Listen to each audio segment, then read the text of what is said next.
Hare Krishna. Mama Jnanatimirandasya Jnananjanashalaakaya Chakshurunmilitam Yena Tasmai Shri Gurave Namah.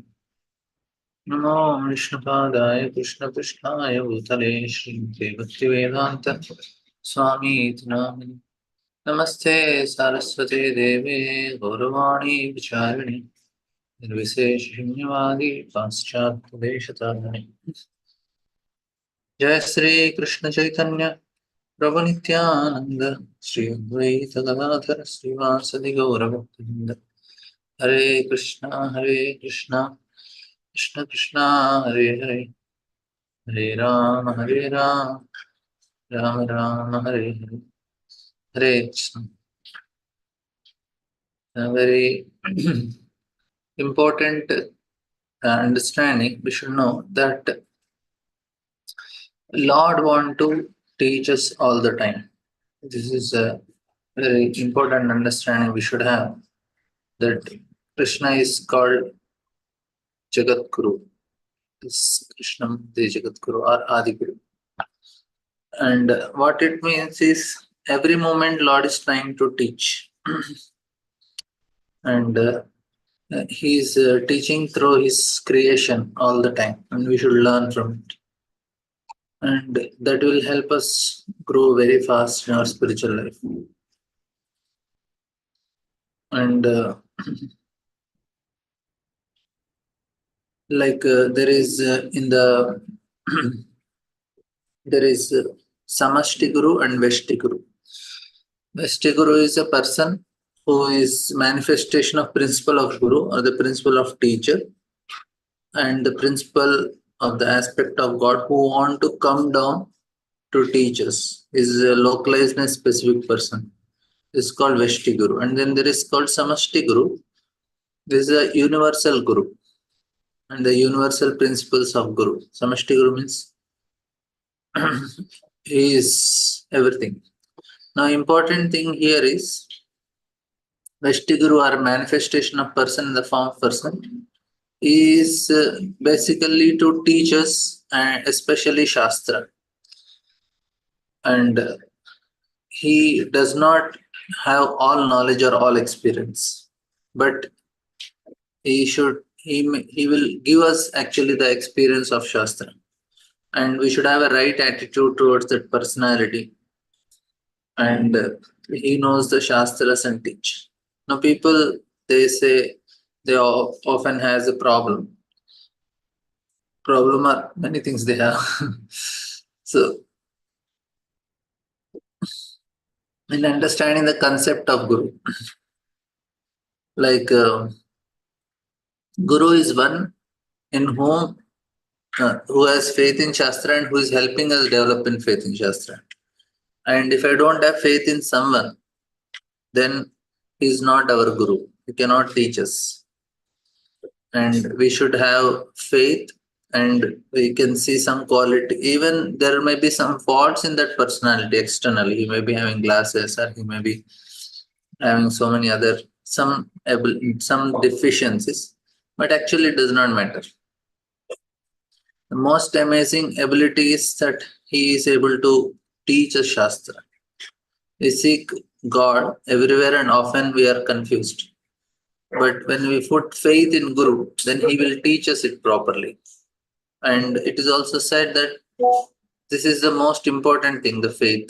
Like say when a young boy meets a girl or a girl meets a young boy, they fall in love with each other. Then they are not really in love with each other. They are in love with Krishna only, which manifests through them. Similarly, if we use this energy of faith, which is also the energy of Krishna only, we can establish this relation with our spiritual master. Like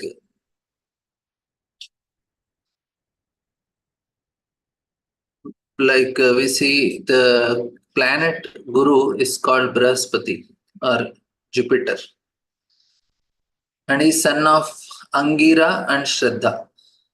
Guru planet, their parents are Angirasa and Shraddha. Shraddha means faith. And also her name is Vasudha. which means which gives wealth. That means faith, Shraddha gives wealth also. A person wealth, and both material and spiritual wealth a person can get. So faith is very important. Shraddha also means respect. Shraddha in Sanskrit, it also means we have respect.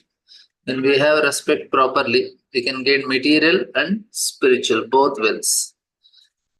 The principle of Guru enters our life, and it can appear it. We have to develop a right relation with our spiritual master.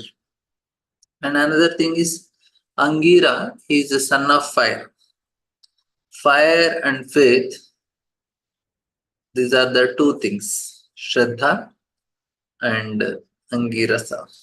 Fire is the mind, Buddhi especially. Buddhi is considered with fire, counted with. Wherever we speak of fire in Vedic literature, it means Buddhi. And Guru appears in our life uh, when we have this fiery or meaningful faith, intelligent faith. It's not blind faith. Real Guru comes that time, and relations are built with these two factors. One is faith, one is proper buddhi, fiery buddhi, and that is how the development happens. And that means when we apply our buddhi, we can develop proper faith. True faith begins or truly act in our life when the faith and reasons they are going to hand in hand. Now we are developing faith by reading Shastra. That means with the help of buddhi, we are developing faith. And people don't understand this. They think Guru must be just perceived as God, and all his instructions must be followed, whatever he says. And that is actually little dangerous. Just blindly follow. Like many times it happens. Some examples. Like there was an interview. The interviewer he asked a Hare Krishna devotee, Hare, you people, you blindly follow your Guru. Do you do whatever your Guru says? He says, yes. If he says, kill all these people who are going on bike, will you kill? And that devotee said, yes, I will kill. But this is actually a very stupid answer. The person who uh, asked the question, he is also, the question itself is not wrong and answer is much more dangerous. Because the thing is initially faith in Guru should be illuminated by mind. That is actually very important. Belief in Guru means faith in scriptures. That is the understanding. If the Guru says that you kill all these people who are in bike, we should just check whether the scriptures are also saying the same thing. That is very important. Now, faith is actually needed. Without it, we won't move anywhere.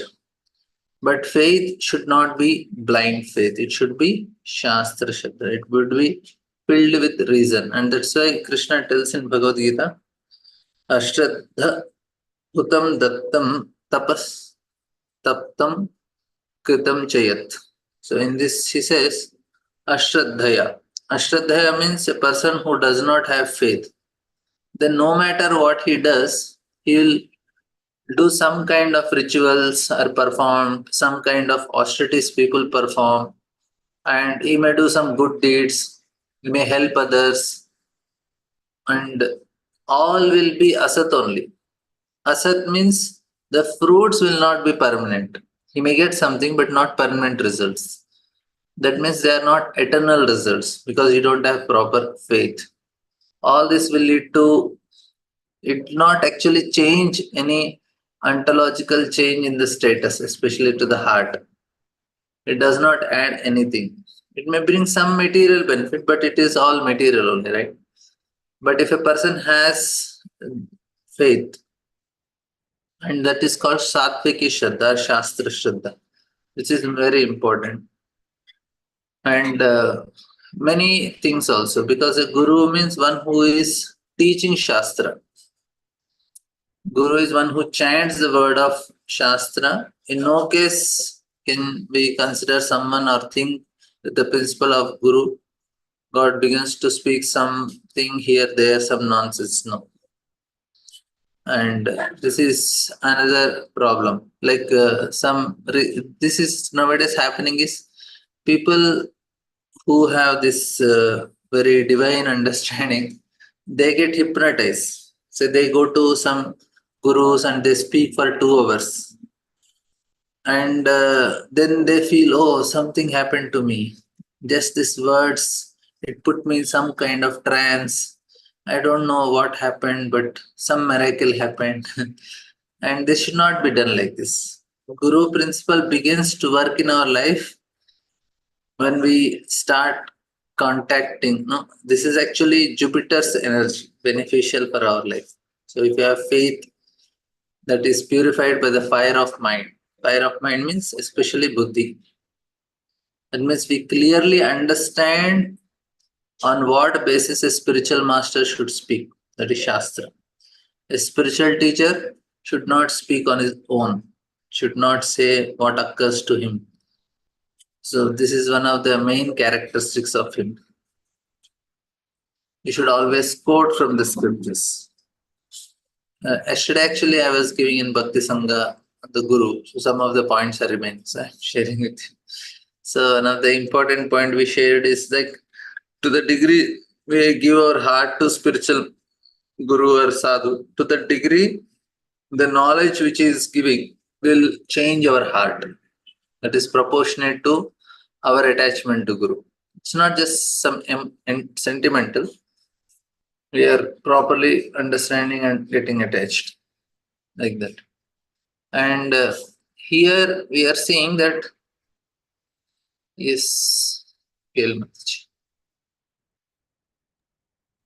Hare Krishna Prabhu.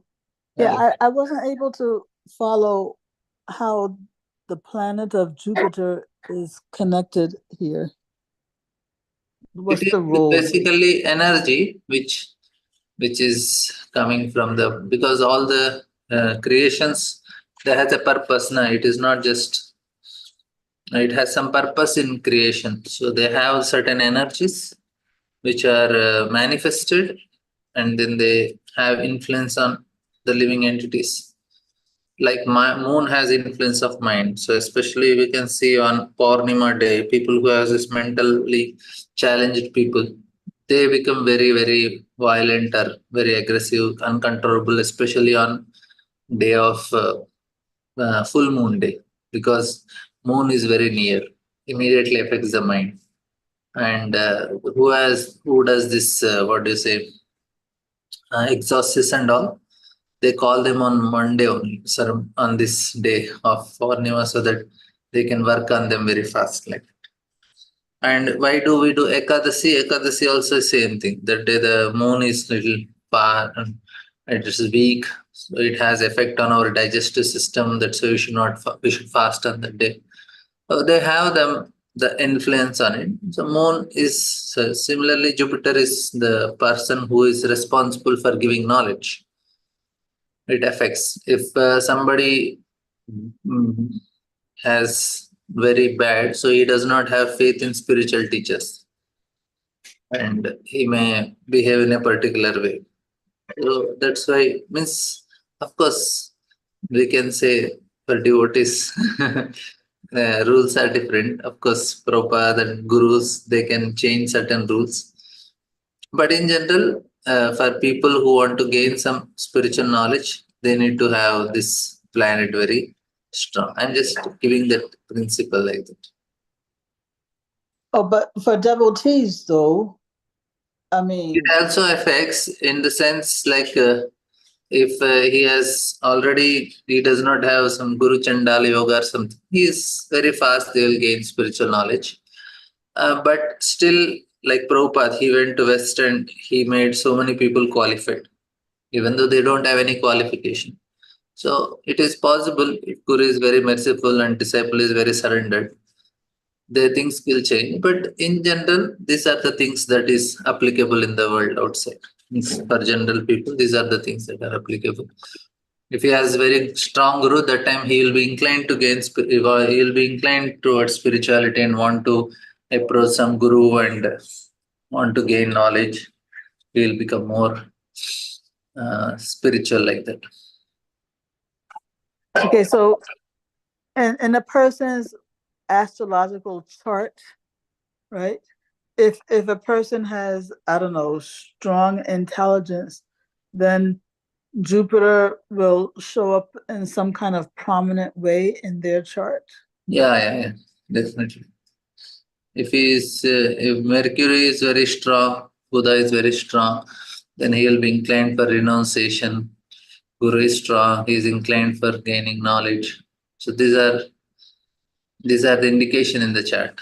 I don't know much astrology, but it is showing the effects. Can you just repeat one more time? I know it's just a tangent, but the reason why we fast on Ekadasi, the connection between the moon and our digestive system on Ekadasi. What did you say? Every activity we do, there are three on a physical level, metaphysical level, and spiritual level. So when we were doing fasting on Ekadasi, because digestion is very less, if you don't take much food, it will help, because any undigested food is the cause of diseases. That is, produces ama, which is the cause of all diseases.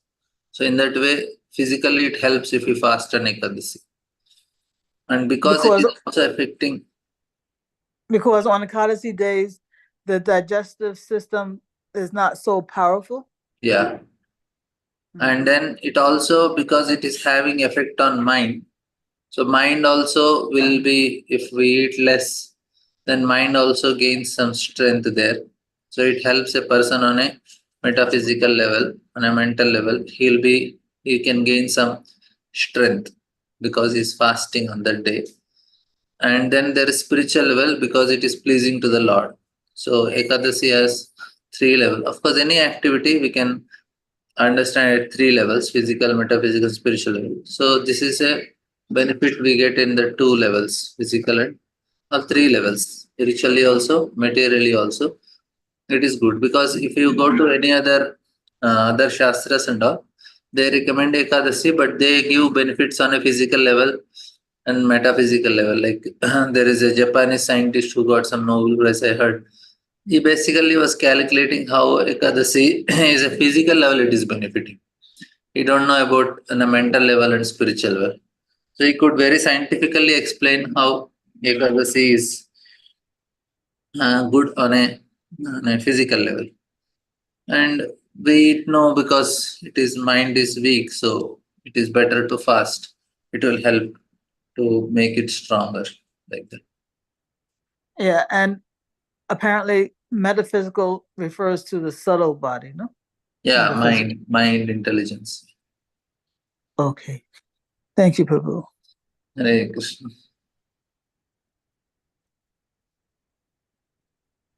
So we will just read some. This is a nice things that are explained, and we will see what Prabhupada is trying to help us understand with this purpose. Because I was telling Guru, the degree we give respect, to the degree the knowledge enters into our heart. Brihaspati is Guru, is Angirasa and Shraddha. So we need to have intelligence and we need to have faith to gain the knowledge. This is in connection to Guru. Savai Vishwasrijam Garbho Deva Karmatmaka Saktiman Vibhajitana Ekada Shraddha Tridha. He says the total energy of Mahat Tattva in the form of gigantic Virat Rupa divided himself by himself into the consciousness of living entity, the living activity, and self-identification, which are subdivided into 1, 10, and 3 respectively. We'll see what Prabhupada says. Consciousness is a sign of the living entity or the soul. The existence of soul in the form of consciousness called Jnana Shakti. The total consciousness of the gigantic Virat Rupa and the same consciousness exhibited in the individual person. The activity of consciousness is performed through the air of life, which is of 10 divisions. The life airs are called prana, apana, udhana, vyana, samana, and are also differently qualified as Naga, Kurma, Karkara, Devadatta, and Dhananjay. The consciousness of soul becomes polluted by the material atmosphere, and thus various activities are exhibited in the false ego of bodily identification. These various activities are described in Bhagavad Gita as Bahu Shakahi Anantascha Buddhayo Avyavasayina. Actually, it is very, very mysterious how the soul, which is spiritual, is able to perceive something material. It is not easy. Like I am spirit, but I am able to see everything material. I am able to perceive material. I am living with matter. Even though both are of different natures, spirit is something different, matter is different. So Lord made this technology, the interface. You need to connect both the things. And this is the technology Lord has utilized to make matter is easy, spirit is easy. How to connect matter and spirit? In the spiritual world, everything is spirit. Material world, everything matter. But in between, there is Tatastha, the living entity. You have to connect both of them. This is a very special technology. So all these things Lord has utilized. We cannot even imagine the technology which Lord has. He says this, the consciousness of the soul, the existence of soul is manifested in the form of consciousness called Jnana Shakti. That means I know I exist. The Chit Shakti is very important in understanding. The I know. Sat means I want to live. That existence is Sat part. But the Chit part is conscious part. I know I exist. Which a table does not know it exists. A mobile, any objects which you are seeing around, they don't know they exist. But we exist. So we have this Jnana Shakti. And this Ananda part, then we have the emotional part also. So we have eternity part, knowledge part, and emotional part. So these three things is so. And the total consciousness of the gigantic Virat Rupa, the same consciousness exhibited in individual. The activity of consciousness performed through the air of life. This is called prana. So the prana actually what connects the soul, which is spiritual, to the matter which is gross, means which is subtle matter only, but it is matter. So the connection is called prana. When a person dies in India, we call that person's prana left. What happened is the connection between the soul and the body is gone. That means that's why prana is gone. The lives are called prana, apana, udhana, vyana, samana. Are all differently, and the consciousness of the soul becomes polluted by the material atmosphere. How? Because it identifies that false ego, and various activities are exhibited in false ego of bodily identification. Like say, if I like some object, say I'm going on a market road, and suddenly I saw a very beautiful dress or a car or something. Now when we get the information through our chitta to the manas, when manas says that I like it, ahankar says I want it, then we perform the activity. So manas is like a very fat person sitting on a sofa and is just emotional person. He's just saying I want, I don't want, I like, I don't like. And then this information is taken to ego. So the very important factor, activities are exhibited in the falsity of bodily identifications. If I identify with certain things, that makes me act in that way.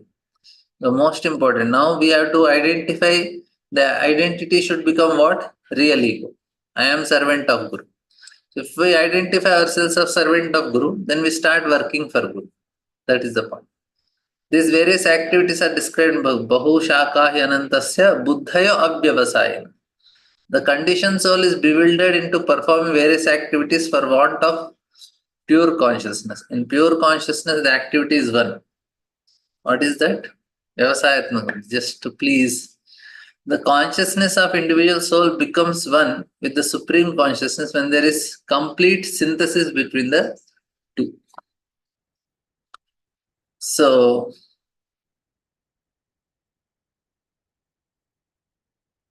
the consciousness divided into three modes of identification according to the priority of purity. Proportion of purity. Adhyatmika is self-identification, the body and mind. Adibhautika are self-identification within planetary purpose. Adhyavika are self-identification, servant of Lord. So people, most of them are in the first level, identify. And then second level, Adibhautika, material products, I and mine. But Adidevika is I am servant of Krishna. Next shloka says, Esha hi asesha sattvana atmamsha paramatmanah adyo vataro sasu bhutagramo vibhavyate. This is a gigantic universal form of the Supreme Lord, is the first incarnation and plenary portion of the Super Soul. That universal form is the self of an unlimited number of living entities, and in him rests the aggregate creation which thus flourishes. So this is talking about the universal form where all living. The Supreme Lord expands himself in two ways, by personal plenary expansions and separated minute expansions. So both are expansions of Lord only. We are also expansions of Lord, but we are not. We are just time. The personal plenary expansions are Vishnu Tattva and we are Jiva Tattva. Since the living entity are very small, they are sometimes described as marginal energy of Lord. But the mystic yogi considers the living entity and the super soul Paramatma to be one. So that is a problem for him. Sadhyatmasya daivascha sadibhuta iti tridha viratapano dashavidha ekada hridayena cha. Says the gigantic universal form is represented by 3, 10 and 1 in the sense that he is the body, mind and senses. So he is the dynamic force of for all movements by 10 kinds of life energy. He is the one heart where the life energy is generated. All the energies which we are having, that is coming from the universal form.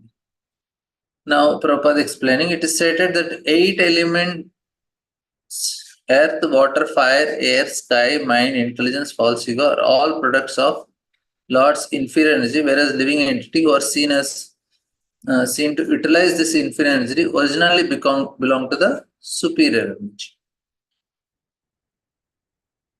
And the movements of body are first generated from the heat, and all activities of the body are made possible by the senses, powered with the 10 kinds of air within the body.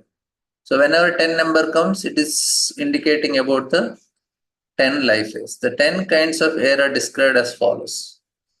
So Prabhupada is giving some nice explanation. You can remember this how much ever. So the main air passing through the nose in breathing is called prana, which we are taking. Then air which passes through the rectum to evacuate bodily air is called apana, which is coming out. So the air which ejects the food within the stomach with some sound as bridging our samana, we get, after eating, we get some takar. The where which passes the throat and the stoppage of which constitute suffocation udhana. So udhana is, I think, which is balancing some, passing through the throat, stoppage of which constitutes suffocation. And the total air which circulates through the entire body is called jnana, which is making my body move.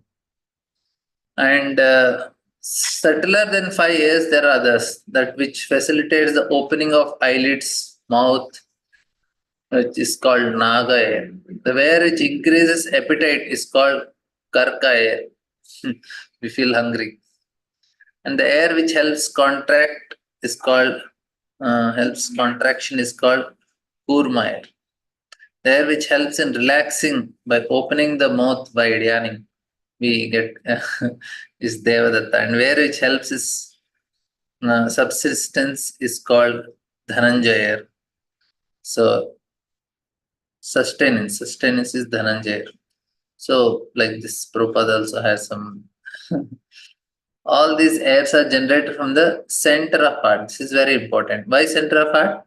Because the soul is there, which is the one only. The center energy is the superior energy of the Lord, which is seated within the heart along with the soul. Okay, this is generated from super soul, which acts under the guidance of Lord. Sarvasya chaham hridi sannivisht. Lord is saying, I am in the heart. So one is the super soul, 10 are the air. The complete central force is generated from the heart by the Lord, who is seated there and who helps the conditioned souls in remembering and forgetting. The conditional state is due to soul's forgetfulness of his relationship of subordination to the Lord. One who wants to continue to forget the Lord is helped by the Lord to forget him birth after birth. But one who remembers him by dint of association with a devotee of Lord, is helped to remember him more and more. Thus, the conditioned soul can ultimately go back home, back to God. So, the Buddhi Yoga process of self-realization with intelligence transcendental to the mind can alone elevate one to the conditioned state of metal entanglement in the cosmic construction. The conditioned state of the living entity is like that of person who is within the depth of huge mechanical arrangement. So that means what we are is a mechanical arrangement which is holding the soul in this metal world with all these things.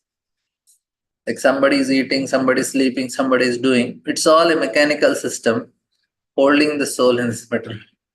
The mental speculator can reach to the point of Buddhi Yoga after many, many lifetimes of speculation, but the intelligent person who begins from the platform above the mind makes rapid progress in self-realization. Because the Buddhi Yoga process entails no fear of deterioration or retrogression at any time. It is guaranteed path of self-realization as confirmed Bhagavad Gita. Now, this Prabhupada again tells about condemning about Maya. And next look is, so here basically all the elements, Lord is entering and giving them energy and making them function. And that is a universal form because it's all the form of Lord, his energies.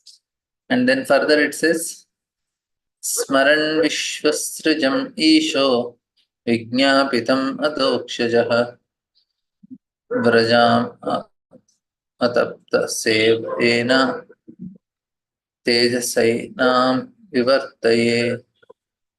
Supreme Lord is the super soul of all the demigods entrusted with the task of constructing the cosmic manifestation.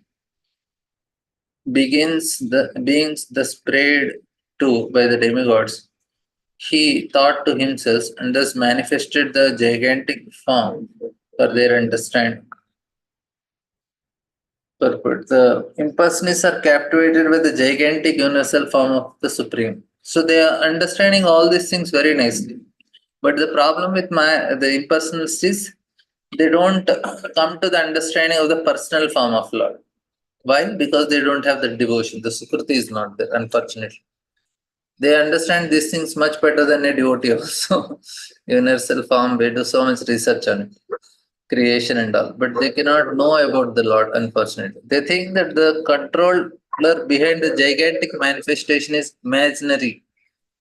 Intelligent persons, however, can estimate the value of the cause by observing the wonders of the effect. For example, the individual human body does not develop from the womb of mother independently, but because the living entity. So, the father provides the seed, then the mother develops the body. Like that.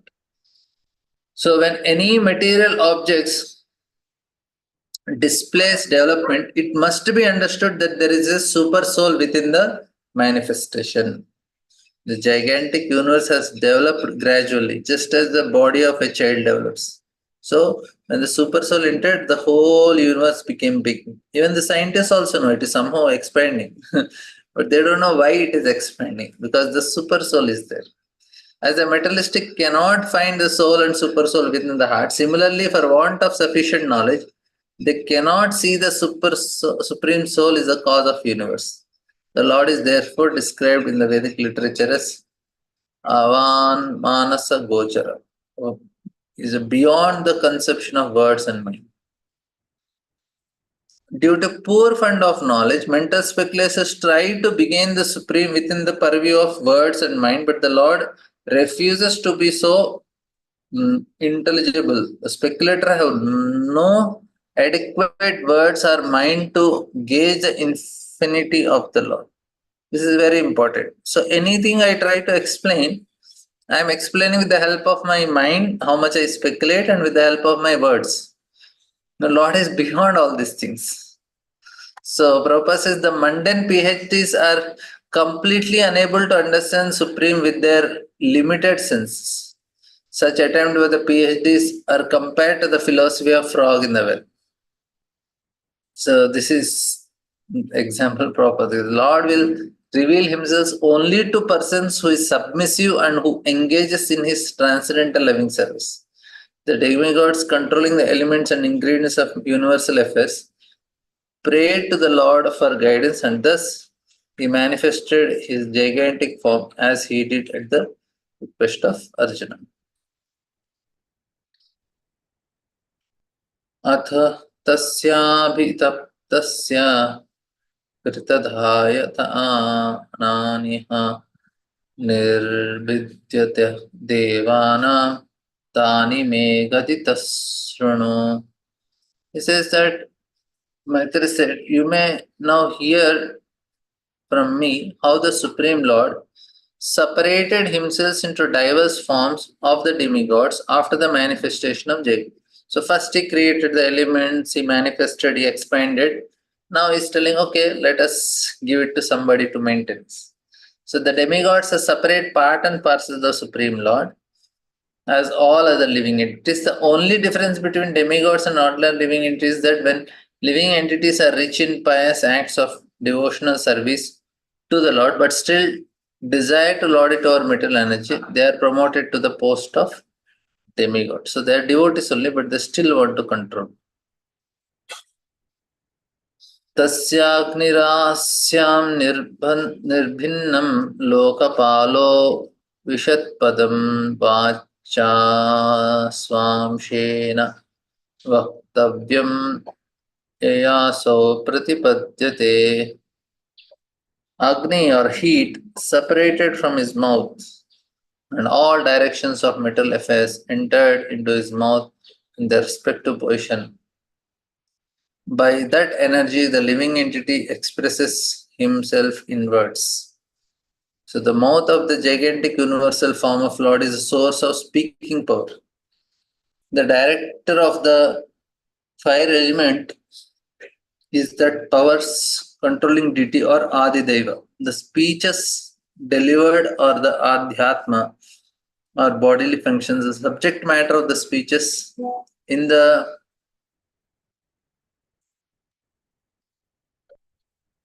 material production are Adibhuta principles. So this Balan Shakti Prabhu very elaborately took, so I will not enter into it. You already heard it quite long times. When the palette of the gigantic form was separately manifested, Varuna, the director of water, is the plenary system entered within, and thus the living entity had the facility to taste everything with his tongue. And Lord's two nostril manifested Ashwini Kumaras, and then there is an ability to smell. Then we have from the eyes, the director of light, and the sun god is manifested and ability to see, vision. And then we have this skin Anila, the deity directing the wind is generated, and then there is some touch and titillations and all these things are manifested. And then we have from the ears controlling deities, the Devatas are manifested and ability to hear. And then there is skin that's controlling deity of sensation, and then there is itching sensation. Here we have that, but the sense perception, there are two principles, touch and itching, and both of them are controlled by the skin and hair of the body. According to Srila Vishwanath Chakra Thakur, the controlling deity of touch is the air passing within the body. The controlling deity of hair on the body is called Oshadya. For the skin, the object of perception is touch, and for the hair or the body, the object of perception is itching. Genitals of universal form, Prajapatis are manifested in the sixth pleasure. Evacuating channel, the Mitra is there, and then there is ability to pass urinary stool. And the hands, Indra is manifested, and then there is business for his livelihood, ability to produce his livelihood. And then legs, this Vishnu is manifested, helps in moving different directions. And then from the universal form, Brahma, the Lord of Vedas, entered into it with the partial power of understanding, and thus an object of understanding is experienced by the living entities.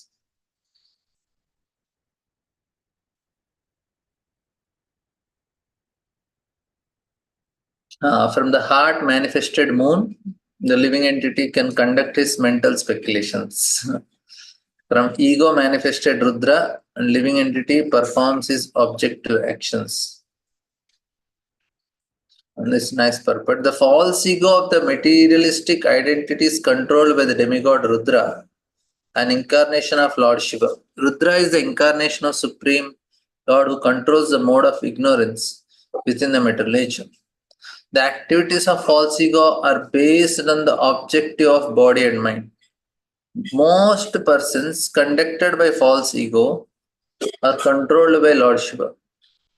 When one reaches a finer vision of ignorance, he falsely thinks of himself as the Supreme Lord. That egoistic conviction of the conditioned soul is the last snare of illusory energy which controls the entire material universe. So the wrong identity is what is making everything function. Therefore, when the conclusion of the gigantic form, when the consciousness of the gigantic form separately manifests itself, the total energy, the Mahatattva, entered in the gigantic form's conscious part. Thus, the living entity is able to conceive specific knowledge. Thereafter, from the head of the gigantic form, the heavenly planets are manifested. From his legs, the earthly planets are manifested, and from his abdomen, the sky is manifested. Within these places, the demigods and others were then manifested in terms of modes of nature. So, we will end here. Thank you very much. We'll continue from next. Hare Krishna. Srila Prabhupada.